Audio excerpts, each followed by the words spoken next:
આજે આપણે આવતીકાલે જે રામનવમી છે એ પણ એક સેન્સિટિવ બંદોબસ્ત છે. એના અનુસંધાને પણ આજે થાના અમલદાર, એસીપી, ડીસીપી, સિનિયર અધિકારીઓની આપણે અહીંયા મીટિંગ રાખવામાં આવી છે. એની સમીક્ષા કરવામાં આવી.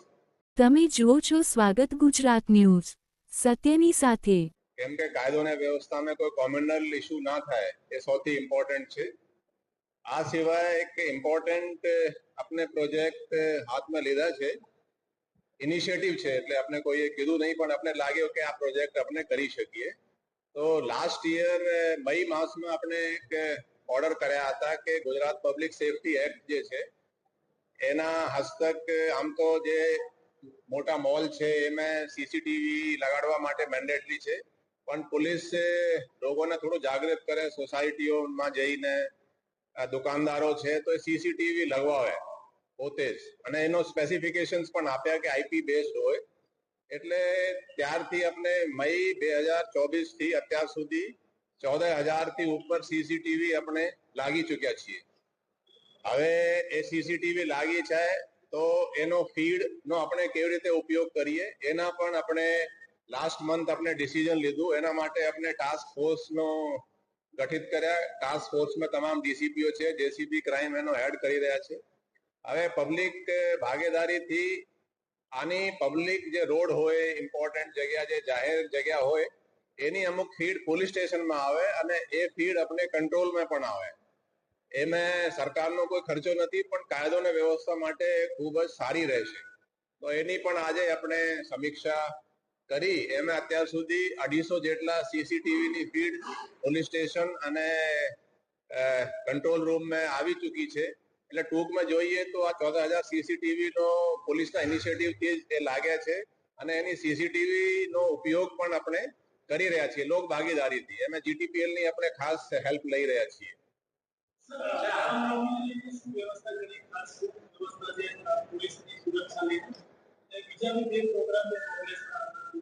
ને એ જે રામનવમીના જે શોભાયાત્રાઓ છે એની આપણે બધું સમીક્ષા કરી છે. ખાસ કરીને અમુક સેન્સિટિવ એરિયાઓથી જે દરિયાપુર, શાહપુર બાજુ જે નીકળવાના છે એની આપણે ખાસ બંદોબસ્તની વ્યવસ્થા કરી છે. એક એસઆરપી ની કંપની આપણે એક્સ્ટ્રા માંગી છે, 15 ઓલરેડી આપણી પાસે છે અને વ્યવસ્થિત એમે આપણે વી આર વેલ પ્રિપેર્ડ. ને અત્યાર સુધી 23 ની પરમિશન છે.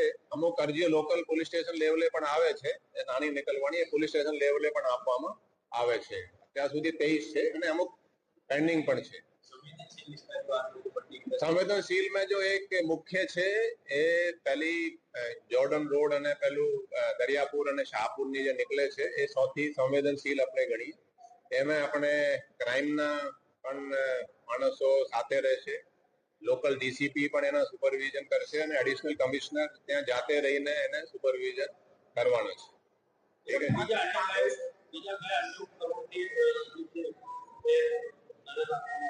ક્યાં છે?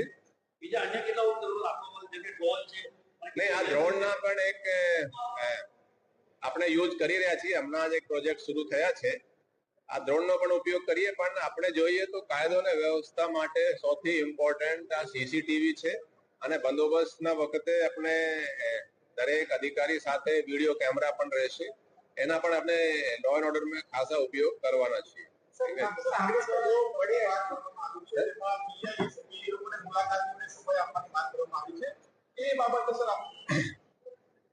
દેખે આ પોલીસ જે છે પબ્લિક સર્વિસ છે. આપણે ગુનેગારોને કાયદાનો ડર રહે, પણ સામાન્ય નાગરિકને પોલીસ સાંભળે.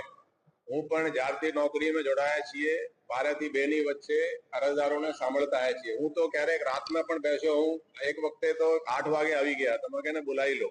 કેમ કે કોઈ અરજદાર માટે આપણે પબ્લિક સર્વિસ તરીકે ગણીએ તો એવી રજૂઆત અમુક વખતે થતી હતી કે પીઆઈઓ મળતા નથી, અધિકારીઓ પણ ડીસીપી ની પણ અમુક રજૂઆતો આવતી હતી, ડીસીપીઓને લાગતી કે મળતા નથી.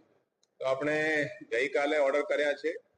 આ પીઆઈ સામાન્ય રીતે સવારના ટાઈમે કોર્ટમાં જતા હોય છે, એટલે મેન્ડેટરી એને સાંજે 4 થી 6 વચ્ચે પોલીસ સ્ટેશનમાં હાજર રહી અને લોકોને સાંભળવાનું રહેશે. કોઈ આવે અરજી લઈ અને એને કાર્યવાહી કરવા